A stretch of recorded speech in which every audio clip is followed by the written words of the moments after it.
Bernstein, Stacy Rasgon. He is the #1 ranked chip analyst on the street, and he joins us on the Newsline. I hope you're well, Stacy. Welcome back to our show. It's been a while. Thank you. It's good to be here. So what do you do with Nvidia now? It's had a huge run as well. That's true, and I guess one of the only real complaints is that it is expensive, admittedly so. But at the same time, they didn't give you any real reason to sell it. The story is still well intact. We've got two distinct product cycles that are still on the way. We're still early on the data center side, and the gaming one is still on the come. And frankly, we've got a situation now where the data center segment is now by far the largest segment, quite a bit bigger now than gaming is. So it's no longer even maybe appropriate to think about it as a gaming company. It really is a data center / accelerated compute company, which really I think can help support both the growth profile as well as the multiple. I think this has got room to run even from here. More broadly, the chips have had a nice run for sure. How are you taking into context the Huawei news of this week, heightened tensions with China, the fact that the space itself has had a good move when you look through the prism of all of the companies that you cover? Yeah, you bet. So I'll be honest, I've been a little surprised more generally at the overall sort of level of euphoria. People really do seem to be looking through this, and I guess I kind of get that. Over the long term, presumably we will get through this. And I would argue that everything we're seeing in terms of work from home dynamics and everything else would be an argument for more semiconductors over time, not less. And it's very clear how important technology and by proxy semiconductors really is in terms of getting through this. I couldn't imagine what we'd be doing if this had happened 20 years ago. So in that context, I kind of understand it, that people are looking through sort of the cyclical. In the near term, though, look, let's be honest, over the next 6 to 12 months, I don't know what's going to happen for Nvidia or for anybody just on the cyclical front. I think what people are doing right now, what need to do, is to look through this if you're going to be invested in the space. And you have to look for things that you would want to own on the other side, things that do have a strong structural case for growth. Whether you look 2 or 3 years out, that there's no structural reason or no non-apocalyptic reason why demand should be structurally lower. And I think Nvidia probably fits that bill, which is one reason why it's had the run that it has and why I think it's doing well after yesterday. It's interesting.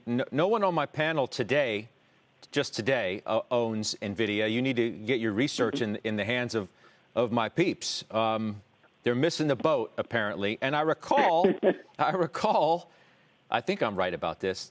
The last time you were on our program, we teed up a conversation with you and Jim Lebenthal, who is back on our show today, about Intel, which a few moments ago, when I asked our panel today, our investment committee, whether they should buy, whether our viewers should buy leaders or laggards, Jim once again made the case for Intel, which if I recall correctly, you either had a sell on the last time you were on our program or you were somewhat negative on it. Am I correct? You probably are. We probably did have a sell on it. We upgraded it about, 6 or 8 weeks ago in the middle of all of this. And look, it wasn't, we've been making a structural bear case. I think that case still exists, but our feeling was in the middle of a pandemic, maybe you worry about other things. I mean, it is clear that the stock is inexpensive and they've got a rock-solid balance sheet.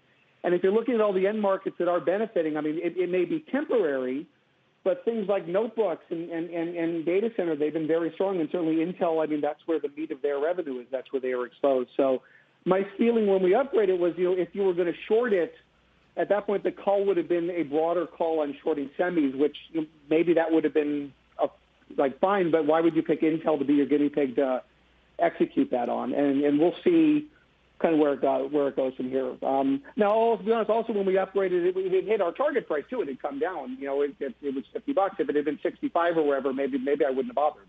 Where are you on it now? Are you a neutral on it now? We're neutral. We're neutral on it right now, yes. All right, Jim Lebenthal, go ahead.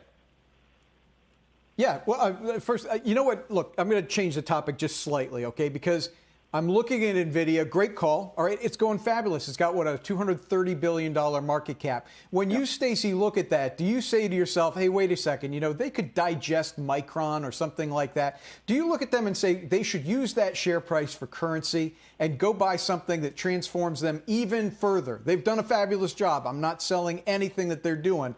But do you think maybe they should use that currency to go buy somebody? Well, I mean, they already have, right? I mean, they didn't use the currency, obviously. Mellanox, yeah, but that was small. Yeah, it was small, but you're talking about using, whatever currency you're using, you're talking about using it to go be transformational. Remember, these guys aren't thinking about, they don't really need to buy something to go get the growth profile. They've already got it. They're buying things to invest in that growth profile to make it even more. I mean, that's where Mellanox plays in. I mean, if you talk about buying something that in theory could be transformational, that's how they're looking at Mellanox. But it's not that it brings tons of revenue like right up front. Jensen's thinking, 5 years out, 10 years out, what is the nature of the structural changes that are going to be happening in the industry? Where do we need to be positioned? What are the assets that we need in order to capitalize that? And so that's where they're looking for assets. They're not just looking to go buy stuff now just to get bigger. They're getting bigger on their own. Interesting, Jim. I mean, did you think I wasn't going to notice that you changed the subject or the topic? Why did you do that? No, come back. I've got to choose my time slots wisely, and I really wanted to ask that. But here's my question on Intel. And look, I'm glad to hear that you're becoming a little bit more warm to it. They bought, and I'm sorry, I can't remember the company. Move It, something, auto technology company. But he gave Jimmy. Do you think they're going down the wrong path? Stacy gave what I think accurately say was a half-hearted endorsement of Intel. Right? You gave a full-throated endorsement of Intel. Tell me why you have a different view than Stacy does.